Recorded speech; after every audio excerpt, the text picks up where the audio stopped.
The restaurant buzzed with laughter and the clinking of glasses, a haven for the city's elite. The chandeliers glimmered, reflecting off polished silverware and pristine crystal goblets. At a corner table, Victoria Sterling, draped in designer couture, toyed with her wine glass, her manicured nails tapping impatiently. She exuded power and privilege, her sharp eyes scanning the room with a practiced air of superiority. Across the room, Daniel Carter, a waiter with a slightly frayed uniform, moved swiftly between tables. His movements were precise, but his face betrayed exhaustion. The dark circles under his eyes hinted at sleepless nights, and the wear on his shoes spoke of miles walked in service to others. As Victoria's dinner came to an end, she motioned for the check. Daniel returned promptly, his demeanor polite but reserved. She glanced at the bill, swiped her sleek black credit card, and scrawled her signature with an air of indifference. The tipped line remained glaringly blank. Daniel hesitated as he collected the receipt, his lips parting slightly as if to speak. But Victoria's sharp gaze silenced him. As he turned to leave, her voice cut through the air. "Wait, what's your name?" "It's Daniel, ma'am," he replied, his voice steady but subdued. She smirked, her expression cold. "Daniel, if you want to earn more, you should set your sights higher than waiting tables."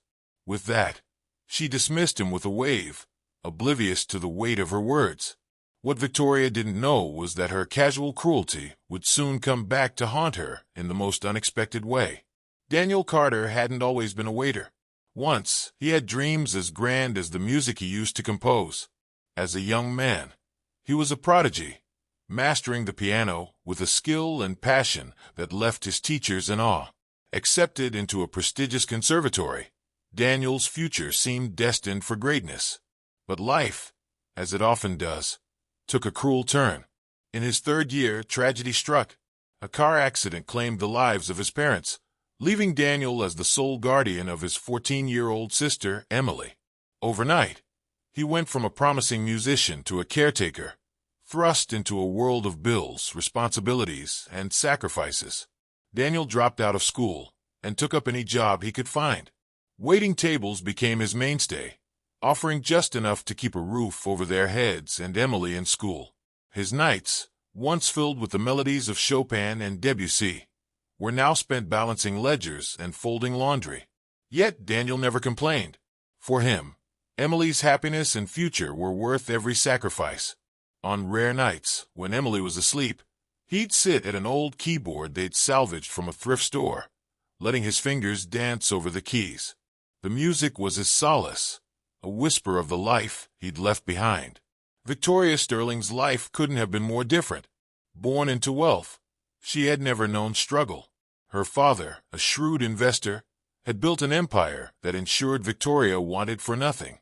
Her days were filled with charity galas, shopping sprees, and exclusive social events. To her, people like Daniel were invisible, background characters in the grand production of her life. But the universe has a way of leveling the field, and their paths were about to collide in ways neither could have anticipated. The evening wore on, and the restaurant staff began to clean up. In the back kitchen, a small crowd gathered around the manager, Mr. Lopez, who held up the receipt from Victoria's table. "Another zero-tip night from Miss Sterling," he muttered, shaking his head. "Why does she even come here if she can't show a little gratitude?" a dishwasher grumbled. Daniel shrugged, trying to brush it off. "Not everyone values what we do. It's nothing new." Mr. Lopez gave him a sympathetic look. "You deserve better, Daniel.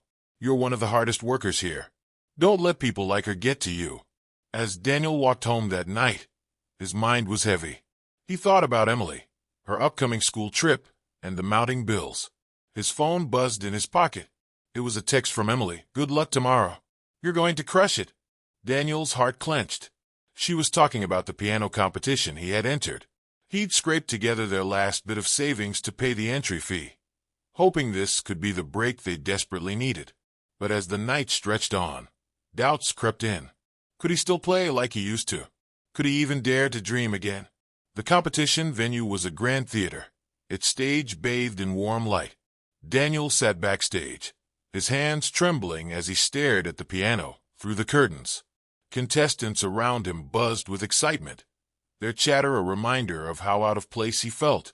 When his name was called, Daniel stepped onto the stage, his heart pounding.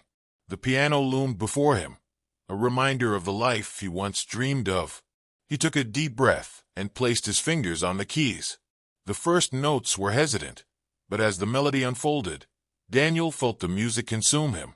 He poured his struggles, sacrifices, and love for Emily into every chord. The audience sat spellbound, their breaths held as his performance soared to an emotional crescendo. Among the judges sat Victoria Sterling. Initially bored, she'd barely glanced at the contestants. But as Daniel played, something stirred within her. His music wasn't just technically brilliant. It was raw, heartfelt, and deeply human. For the first time, she saw him not as a waiter, but as a man with a story, a soul. When Daniel finished, the hall erupted in applause. He stood, his chest heaving, and caught Victoria's gaze. Her expression was unreadable, but her eyes were no longer cold. The deliberation was tense. The judges debated fiercely, but in the end, Daniel's performance was undeniable. His name was announced as the winner, and the audience rose to their feet in a standing ovation. As Daniel stepped forward to accept his prize, Victoria approached him. "Daniel," she began, her voice uncharacteristically soft. "That was extraordinary. I had no idea you were capable of this." Daniel's expression remained calm, but his words were pointed. "That's the problem, isn't it? You didn't care to know." Her cheeks flushed. For the first time in her life, Victoria felt truly humbled. The prize money and scholarship changed everything for Daniel. He returned to school, balancing his studies with caring for Emily. His music, once a distant dream, became a central part of his life again. Emily beamed with pride, telling anyone who would listen about her brother's triumph. Victoria, shaken by the encounter, began to reflect on her life.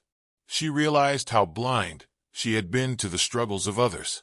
Determined to make amends, she started a foundation to support underprivileged artists, using her wealth to uplift those she once ignored. Months later, Daniel received a letter from the foundation. Enclosed was a grant to help him continue his education, signed by none other than Victoria Sterling. He smiled, not out of gratitude, but because he knew even the most privileged could change. If this story moved you, don't forget to like, share, and subscribe to our channel for more powerful and uplifting tales. Together, we can spread messages of kindness, resilience, and hope. Let's make the world a better place, one story at a time.